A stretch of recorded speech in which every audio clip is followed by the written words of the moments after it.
let's say if you receive bunch of notification in your Slack and there's some not relevant to you threads where there's a lot of activity, but you don't want to receive notifications.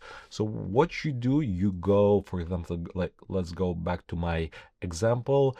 Since I posted, I probably want to receive notification about this, but let's say if somebody posting back and forth and there's like making jokes and it's getting you distracted, what you can do, click here on three dots and click turn off notification for replies. So basically anybody who will be replying back and forth, you will not receive notification inside of your Slack. And by the way, you can see activities and all notifications are here.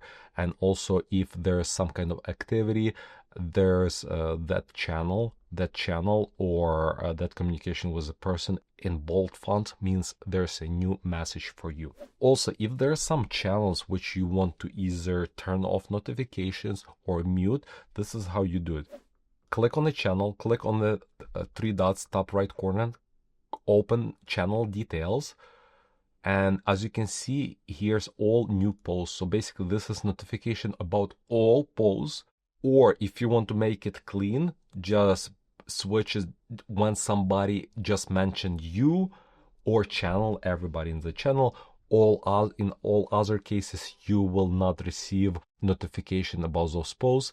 Or the last thing is mute this channel at all. Of course, I don't want to mute it, so I will go back and I'll do this all posts because I want to receive all posts in this channel. So those are few ways how you can clean up some of your notification preferences, either to unsubscribe from replies in a thread or change the preference for the channel or mute it altogether if you don't need to receive notification for that channel at all.